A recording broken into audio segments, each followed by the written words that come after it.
Salam sejahtera, terima kasih karena bersama dengan saya di Nazilin Unity Channel.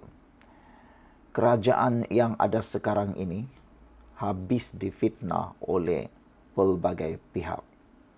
Anwar Ibrahim sudah banyak kali menyatakan, kerajaan sudah banyak kali menyatakan, Menteri Ekonomi juga sudah banyak kali menyatakan bahawa negara kita sekarang ialah negara yang paling pesat membangun dari segi pelaburan, mengalahkan negara-negara yang serantau berhampiran dengan Malaysia seperti Indonesia, Filipina, Thailand, Vietnam dan macam-macam lagi.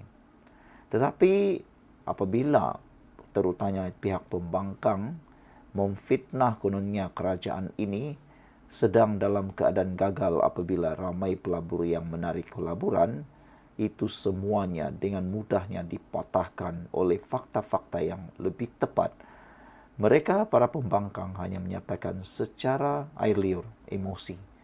Tidak ada fakta sama sekali. Hari ini, satu lagi fakta luar biasa. Ketika dunia bergolak, pelabur terus percaya kepada Malaysia. Rupa-rupanya, negara dalam keadaan yang sangat makmur. Sebelum kita teruskan ulasan ini, jangan lupa tinggalkan komen Anda. Siapa yang ada masalah gaut, tekan butang produk yang ada dalam video ini. Saya tak jual produk, saya hanya kongsi kepada Anda. Kemantapan produk ini kena ramai sudah yang beli dan ramai yang sudah menikmati manfaatnya. Murah sekarang ini sempena bulan Ramadan. Okey, kita teruskan lagi. Menteri Pelaburan Perdagangan dan Industri Datuk Seri Tengku Abdul Aziz berkata, Malaysia telah mencatat rekod pelaburan diluluskan tertinggi dalam sejarah berjumlah 378.5 bilion pada tahun 2024. Jadi, kenapa pula Walaun dan pembangkang bercakap seolah-olah mereka lah yang hero? Padahal inilah rekod pelaburan tertinggi dalam sejarah sejak Malaysia merdeka. Ini pelaburan tertinggi 378.5 bilion. Ini tertinggi, tidak mampu diatasi sedikit pun oleh pembangkang Perikatan Nasional ketika mereka menjadi kerajaan. Tapi mereka tak pernah bagi tahu Walaun bahawa negara berjaya mendapat pelaburan tertinggi. Yang mereka sibuk menyatakan, mereka fitnah ialah kononnya banyak pelabur tarik diri. Tetapi itu semua adalah fitnah yang tak berasas sama sekali. Tengku Zafrul berkata ia merupakan suatu peningkatan sebanyak 14.9% dari tahun ke tahun dan jumlah pelaburan itu menjangkau 6.700 projek berentas sektor utama. Menerusi perkongsian di TikTok, Tengku Zafrul berkata, jumlah pelaburan itu dijangka mewujudkan lebih 207,000 pekerjaan baharu. Alhamdulillah, rezeki melimpah. Walaupun ekonomi dunia bergolak, Malaysia tetap steady, katanya lagi. Pelabur-pelabur percaya dengan kita, kata Tengku Zafrul. Dalam masa sama, beliau berkata pelaburan domestik menyumbang 208.1 bilion ringgit, iaitu 55.0%, manakala pelaburan asing menyumbang 170.4 bilion ringgit, iaitu 45.0%.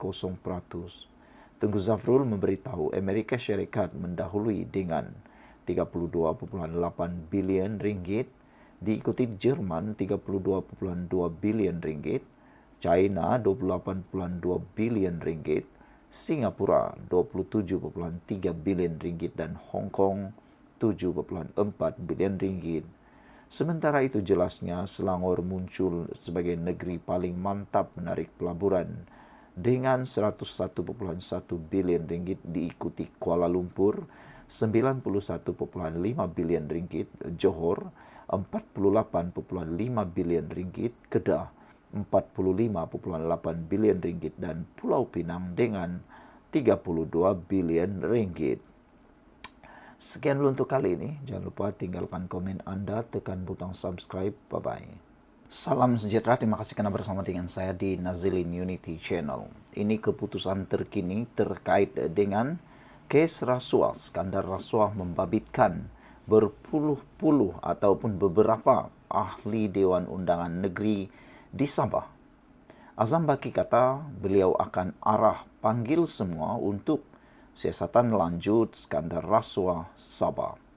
Menjadi persoalan sekarang ialah berapa ramaikah ahli Dewan Undangan Negeri ataupun berapa ramaikah ahli-ahli politik yang akan terlibat sama di dalam siasatan lanjut skandal rasuah Sabah ini, dan berapa ramaikah yang akan masuk penjara. SPRM akan mengarahkan semua, termasuk pemimpin Sabah yang didakwa terlibat dalam skandal rasuah berhubung lesen cari gali mineral di negeri itu untuk menghadiri satu lagi pusingan soal siasat. Sebelum kita teruskan ulasan kali ini, jangan lupa tekan butang subscribe, dan bagi mereka yang ada masalah gout, kencing manis dan tinggi darah, tekan butang produk bagi mendapatkan produk yang sangat berguna, mujarab. Ramai sudah yang beli dan ramai yang memberikan testimoni yang baik. Sebelum kita teruskan, terima kasih kerana menyokong channel ini. Menurut Azam Baki, ini selepas pemberi maklumat yang dikenal pasti sebagai Albert mendedahkan video dan mesej WhatsApp adun berkenan berjumpa dengan SPRM dan membekalkan penyiasat dengan dakwaan bukti serta kenyataannya. Ketua Pesuruhjaya SPRM Azam Baki berkata, dia telah mengarahkan anggota penyiasat agensi itu untuk memanggil semua yang terlibat bagi memudahkan siasatan lanjut.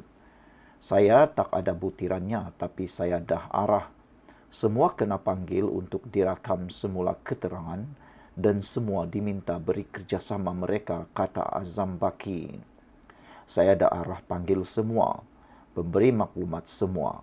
Kita panggil untuk jalan siasatan selanjutnya, kata Azam Baki lagi. Malaysia Kini awal hari ini menghubungi Azam Baki untuk mengemaskini beberapa kes berprofil tinggi yang sedang disiasat oleh SPRM. Ditanya jika Suruhanjaya itu menjangkakan untuk membuat sebarang tangkapan dalam masa dekat, katanya tiada rancangan seumpama itu ketika ini. Kata Azam Baki lagi, buat masa ini, biar kami jalankan siasatan dulu. Tengok kes ini esok. Selesai kita akan kemuka pada DPP Timbalan Pendakwa Raya untuk keputusan, kata Azam Baki lagi. Pemberi maklumat berusia 36 tahun itu merupakan seorang ahli perniagaan, mendakwa bahawa dia telah merasuah beberapa adun Sabah sebagai habuan untuk mendapatkan lesen cari gali mineral. Sejak November lalu, dia telah mendedahkan 9 video dan sekumpulan mesej WhatsApp yang didakwanya sebagai bukti perbuatan itu. Saudara-saudara sekalian, 4 komen daripada netizen menyatakan peraturan undang-undang dan demokrasi di Malaysia jika rakyat menyertai debat. Rakyat yang tidur di antara pilihan raya bukanlah mengenai peraturan dan undang-undang demokrasi, katanya lagi. Saudara-saudara sekalian, beberapa komen lagi yang menyatakan bahawa kerajaan sekarang sedang berusaha untuk menyelesaikan masalah-masalah yang sangat besar ini. Kerajaan yang ada sekarang bukan kerajaan yang tidur. Rakyat pun bukan tidur dan SPRM pun bukan tidur. Semoga yang terlibat akan didedahkan dan akan diambil tindakan sewajarnya mengikut jalur undang-undang dan bukti yang ada. Sekian dulu untuk kali ini. Jangan lupa tinggalkan komen Anda.